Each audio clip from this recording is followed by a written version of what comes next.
Hello there, silly little gay people in my computer. I hope you all are having a lovely day. I just wanted to make a quick video discussing my thoughts on Pokémon Legends ZA, and just the amount of, weird controversy I've seen with it online. I'm not sure why, but a lot of Pokemon fans have decided to convince themselves that this is the worst Pokemon game we've ever gotten, and it's just the same kind of crap you hear every time there's a new Pokemon game, so I kind of wanted to counterbalance that very negative viewpoint with a bit more of a balanced one.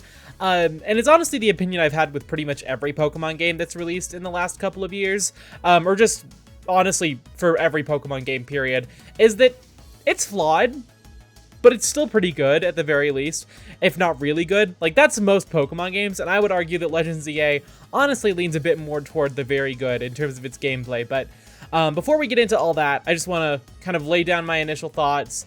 There's not going to be any major story spoilers throughout this video, just kind of talking about general gameplay mechanics here. I just reached rank D in the campaign, so there's not going to be anything past that point, of course. I'm also not going to be spoiling any of the unrevealed Mega Evolutions that were not in the trailers. So stuff like Mega Dragonite, Mega Victory Bell, those are all free game, just none of the unrevealed ones. And if you end up liking what I had to say, go ahead and drop a like, hype the video, comment your thoughts on the game. I am curious to know some actual balanced opinions on the games and not just it's bad because Game Freak is lazy, yada yada, that kind of crap. Anyway, my overall thing with Pokemon Legends ZA is for every positive there is a negative to it. I think for everything that this game does right, there's another thing that it does slightly wrong. Personally, I think that a lot of the complaints that I have for the game are relatively minor compared to the core gameplay and what makes this game great. From what I've played so far, about 20 hours in, I think it's honestly probably one of my favorite Pokemon games, but I'm still trying to decide if I like it or Legends Arceus more, because for those who aren't aware, my top two Pokemon games up until this point have been Pokemon Sun and Moon at number 1. So I know that it's going to get a large portion of people just immediately saying my opinion is invalid, so feel free to do that, because Sun and Moon are the best. You can't tell me otherwise. It's my opinion. If you want to know something even worse, I think Emerald is one of my least favorite Pokemon games. So anyway, and then closely following behind Pokemon Sun and Moon in second place is Legends Arceus. I think Legends Arceus is genuinely it was such a great step forward for the Pokemon series, and just an incredibly creative reinterpretation of these concepts we've seen again and again and again. And I think a lot of that DNA carries into Pokemon Legends ZA. The gameplay loop of catching in the daytime and battling at nighttime is incredibly satisfying. And we'll get into the new battle system later, but a lot of the stuff that I liked about the catching gameplay in Pokemon Legends ZA is still intact here. You still have alpha Pokemon, you still have trying to sneak up on the Pokemon and get back strikes and that sort of thing. And it works really, really well. I think a lot of the different architecture of Lumiose City versus Ancient Sinnoh lends itself to a very different feeling catching experience, where it's I need to figure out how to get across these rooftops without getting noticed, instead of I need to just sneak up on this Pokemon and hide behind these bushes and stuff. There's not as much cover for you to hide behind in this game, and I think that makes it especially challenging if you want to get a really good backstrike catch.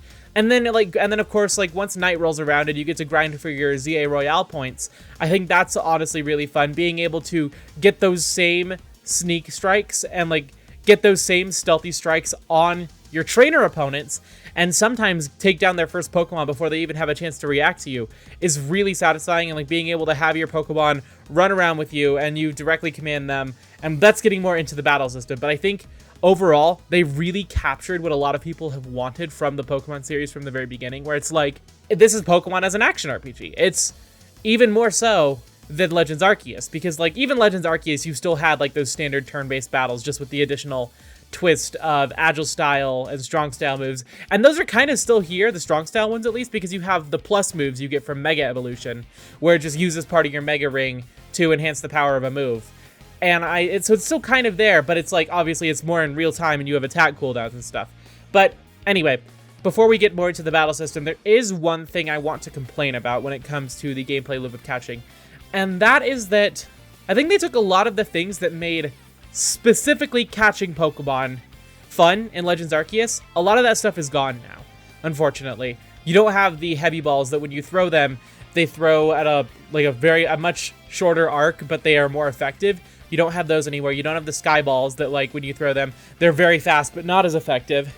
And so that takes a little bit out of it. And then you have the fact that, like, so it's just, you have the standard kind of Pokeballs that are in every other major mainline Pokemon game now. But the problem is that there's not any difference in how you throw them, so there's no strategy. So the only way you can really get a Pokemon in the Pokeball in the first place is the exact same every time. So that kind of takes away from it a little bit. And then there's the fact that there's not anything else you can throw at the Pokemon. There's not lures. You can't, like, lure them away with berries. A lot of those extra mechanics are gone now. And that's a real shame, because you can't, like, there's no stealth spray. There's no there's like none of, like, the sticky globs or whatever they called them. You can't interact with the Pokemon a lot outside of catching them or battling them. And I get that the point of that is probably to encourage you to use the new battle system against wild Pokemon, but I think they could have kept a lot of that catching mechanics. If they had kept a lot of those catching mechanics from Legends Arceus in here, I think it would have made for a much more varied experience and left a lot more room for player improvisation and letting people play the way they want to play. Like, if they want to battle the wild Pokemon, they can. But the option is also there. It's like, you can try your hand at, like, throwing a Gigaton ball at an Alpha from behind and catching it in a moment where you absolutely should not have been able to do that. And it's just like, a lot of that stuff is gone, unfortunately, and that makes me really sad. But that being said, the battle system they're trying to get you to use is genuinely the best part of this game. Like, the new battle system in ZA, they reinterpreted so much of what makes Pokemon battles exciting. They clearly borrowed a lot of inspiration from the Pokemon anime, and, like, it paid off. This is the best part of this game without question. And, like, being able to slightly manipulate your Pokemon's positioning based on where your trainer is really, really adds to the game. And then, of course, you have, like, the fact that, like, there's such a different variety of defensive moves. Because, like, you have Protect, of course, which is, like, you just get a shield pretty much for a few seconds. And if you time it, if you have to time it correctly, so there's a lot more active involvement in using Protect. But then there's other kinds of defensive moves. There's Double Team, which is like a dodge move, more like. And you have to time that even more correctly. And then you have, like, Light Screen, and Reflect that each work differently. And those are, like, you know, a full-on increases your defense against these specific types of moves for a while. And I know that's how they work in the mainline Pokemon games and the turn-based ones.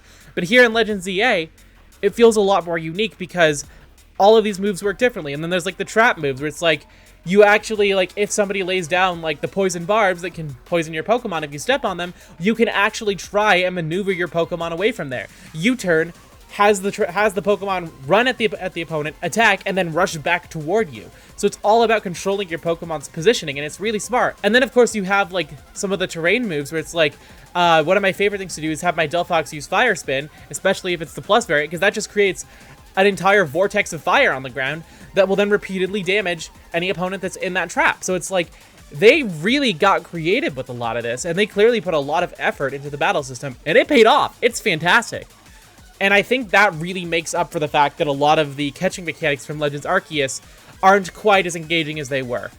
Unfortunately, then there's the part that makes everyone say this game is shit, and that's the visuals, which I'm going to be completely honest, I think that is a very stupid reason to call a game inherently, like, the worst thing ever, is because it doesn't look great. Visuals, like, if I can go back and play a game from on the Nintendo 64, like, you wanna tell me a game doesn't look great? Mario 64 doesn't look great. Like, even for the time, it's not a good looking game, but people still love it because it's Mario 64. Because, like, Mario 64 came out at the same time as a lot of other much more visually advanced games, but why did Mario 64 succeed? Because the gameplay is really good. And I understand that a lot of people's, like, opinion on this is that, oh, Game Freak absolutely could afford to do more. And it's like, well, first off, Game Freak has to work with the budget that is provided to them by the Pokemon Company, if I'm understanding things correctly.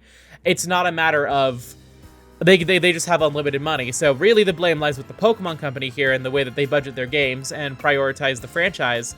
But at the same time, like, it's still a fine looking game. Like, the character models look great for both the Pokemon and the players. Like, obviously there's some corners cut where it's like, yeah, the glasses are still a little bit jaggy on some of the NPCs, but, like, overall the character models look really good.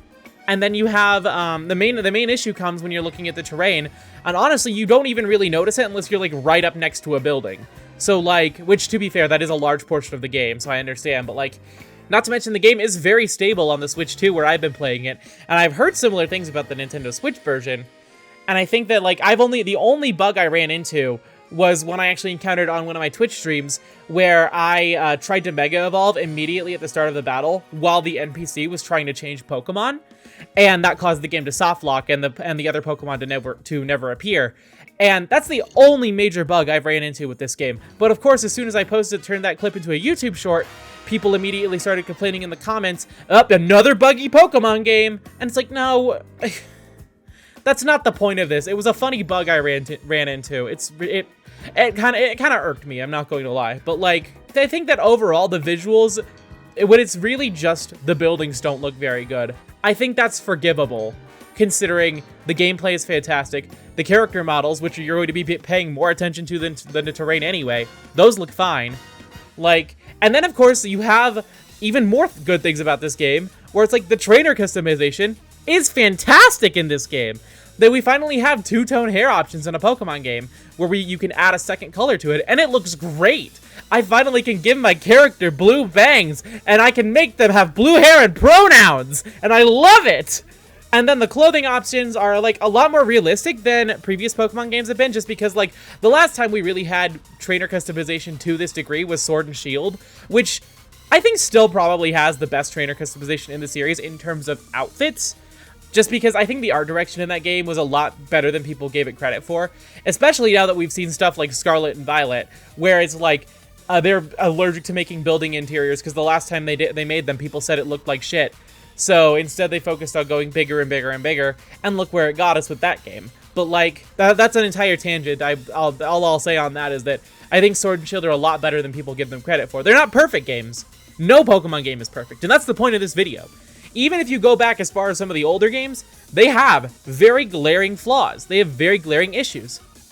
But here's the secret. So does pretty much every other video game. Like, it's not different with Pokemon. The only reason people have such high expectations for Pokemon is because it is the largest media franchise in the world, which is, you know, fair enough. But like, that doesn't mean we should judge the quality of the games based on what they could be rather than what they are. And what Legends ZA is it's a decent game. It's good, even, in a lot of aspects. That said, there is one other flaw I kind of wanted to go over, and I feel like Lumiose City as a setting is a little bit limiting. Just because, like, part of the fun of Legends Arceus was, like, getting to see all the different environments and what Pokemon would pop up in those environments. And, because, like, you know, you have the snowfields toward the end of the game where everything's ice. You have the coastlands where you get to ride around your giant Basculegion and that sort of thing. And you have a bunch of these areas where different Pokemon will appear in a bunch of varied natural environments for you to wander around. The big thing that game was missing really was like urban environments, but that, you know, that comes with the territory because you're in ancient Sinnoh. And so, ironically, Legends ZA kind of trades that out for the opposite problem, where Legends ZA is all urban environments and very limited natural wilderness.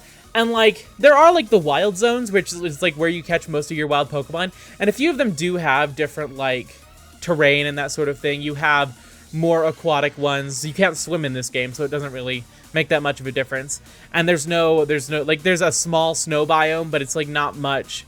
It's, like, the problem is that the wild zones feel too small to really be impactful, where it's, like, you go to a wild zone, and to be fair, there's a lot more of them than the core areas in Legends Arceus, but it's like, I wish I could get that experience of exploring a vast wilderness again in this kind of Legends game, and I do hope the next Legends game kind of has more of a balance between these more urban and developed human-inhabited environments and the wild areas that are much more lush and natural and that sort of thing. Honestly, that's the big thing I really want from the next Legends game, is give us a Legends game that has multiple towns you can progress through, and not just one hub you go back to, or have the entire game set in Lumiose City with just the wild areas popping up everywhere.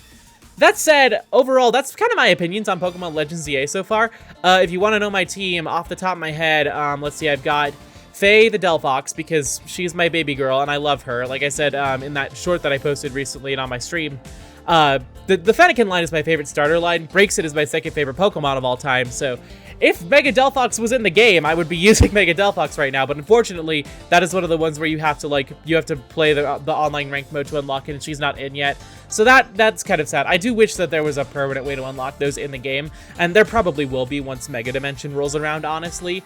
There's Faye the Delphox. I have Brisket, who is a Lopunny I can Mega Evolve. She was Brisket the Baneri, and now she's Brisket the Lopunny. And then I have a Frostless. I have, the Frostless is named Frida. I have, what else was there? I have my starter, which was Jaws the Feraligatr, and I love Jaws so much. He's my baby boy. He's my precious bean. And then I have Victor the Venusaur. I still don't have his Mega Stone yet. And then last but not least, what was my last Pokemon? Oh yeah, Manny the Mawile. So I still don't have Mawile either, so once I get that, my goal is to have a team that is mostly Mega Evolution capable Pokemon, so fingers crossed on that. In any case, that's about all I have to say on Pokemon Legends ZA. Let me know what your thoughts are, and with that said, I hope you all have a lovely rest of your day, and I'll see you next time. Bye-bye now!